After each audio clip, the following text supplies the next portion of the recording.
আমার জামাই যে জিনিসটা অনেক বেশি পছন্দ করে এবং অনেক বেশি ভালোবাসে সেই জিনিসটা শেষ না হওয়া পর্যন্ত কিন্তু কিছুতেই ছাড় দেয় না। সো হ্যালো এভরিওয়ান, আসসালামু আলাইকুম, welcome to my another blog. আপনারা সবাই কেমন আছেন? আমি আলহামদুলিল্লাহ অনেক বেশি ভালো আছি। গতকালকে তো আপনারা অনেকেই আমার ভিডিওটা দেখেছেন। গ্রাম থেকে আমার আম্মু আর আমার শাশুড়ি মা কিন্তু অনেক কিছু পাঠিয়েছিল। তো তার মধ্যে কিন্তু এরকম বিরিয়ানির চালও ছিল, মানে পোলাও চাল যেটা বলা হয় আর কি, সেটা পাঠিয়েছিল আমার শাশুড়ি মা। তো সেটা তো এরকম প্যাকেট করাই ছিল, ভাবলাম যে একটু ঢেলে নেই এরকম বয়ামের মধ্যে। আমি দিনের বেলা একটুও টাইম পাই না, সেই জন্য সব রকম কাজকর্ম কিন্তু রাতের বেলাতেই করি, আর সেগুলোই কিন্তু আপনাদের সঙ্গে শেয়ার করি। এই যে এখন কাজ করতেছি আর আপনাদের সঙ্গে শেয়ার করতেছি। চালগুলো ডিব্বায় ভরে নিলাম, এখন যত প্রকার কাজ আছে সবকিছুই কিন্তু সেরে নিব। এখন কিছু মানুষ এসে তো বলবে দিনের বেলা আপনার এত কিসের ব্যস্ততা, দুজন মানুষের সংসারে এত কি কাজ করেন আপনি? তাদের উদ্দেশ্যে একটা কথা বলতে চাই, দয়া করে একটা পেজ খোলেন, তাহলেই বুঝতে পারবেন দিনের বেলায় আমার কিসের ব্যস্ততা। আর কয়েকদিন হলো কিন্তু চট্টগ্রামে অনবরত বৃষ্টি পড়েই চলেছে, একদম কিন্তু থামার কোনো নামগন্ধই নাই। তো আমার কিন্তু আবার বৃষ্টি অনেক বেশি ভালো লাগে। এদিকে আপনাদের ভাইয়া আবার ডিউটি থেকে বাসায় চলে এসেছে,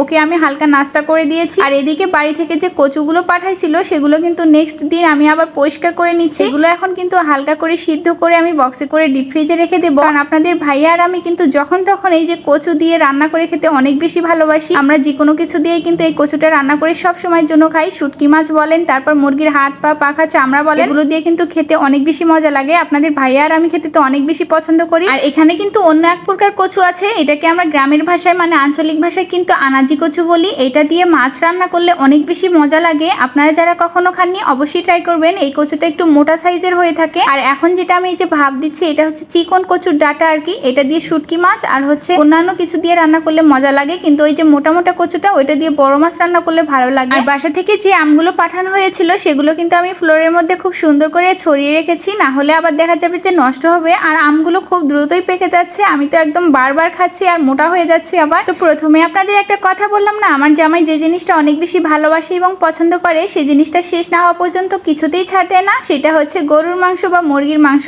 আমার জামাইয়ের কিন্তু মাংস জিনিসটা অনেক বেশি পছন্দ, মাছ একদমই খেতে চায় না। ফ্রিজে যদি দেখা যায় যে অনেক বেশি মাংস থাকে তাহলে প্রতিদিনই রান্না করতে বলবে, একদম শেষ না হওয়া পর্যন্ত কিন্তু বারবার বলবে যে আজকে মাংস রান্না করবো, মাংস রান্না করো। সেই জন্য কিন্তু এখন প্রতিদিনই আমার বাসায় মাংস চলবে। আপনাদের ভাইয়া মাংস ছাড়া আর ডিম ছাড়া কিছুই খেতে পছন্দ করে না, যদিও আমি জোর করে করে সবজি বা শাকসবজি মানে অন্যান্য কিছু আর কি রান্না করে খাওয়াই, কিন্তু তার কিন্তু খাদ্য তালিকায় অবশ্যই ডিম বা মাংস থাকতেই হবে। আর যে মাছটা কিনে সম্পূর্ণ কিন্তু আমার পেটেই চলে যায়। তো আজকেও আমি এখানে গরুর মাংস রান্না করে নিচ্ছি। আমি কিন্তু সবসময় হাতে মেখে গরুর মাংসটা রান্না করি আর প্রেসার কুকারে ভালো করে কষিয়ে তারপর গরম পানি এর মধ্যে অ্যাড করে কিন্তু রান্না করি। আর এদিক থেকে আপনাদের ভাইয়াকে অনেকগুলো আম কেটে দিয়েছি, বেচারা তো আমাকে ছাড়া কিছুতেই খাবে না, তো দুজন মিলে একসঙ্গে খেয়ে নিচ্ছি। তো এই দিক থেকে আবার মাংসটাও হয়ে যাচ্ছে। তো আজকের মতো এই পর্যন্তই, নেক্সট ব্লগে আবার আপনাদের সঙ্গে দেখা হবে। সবাই ভালো থাকবেন, আল্লাহ হাফেজ।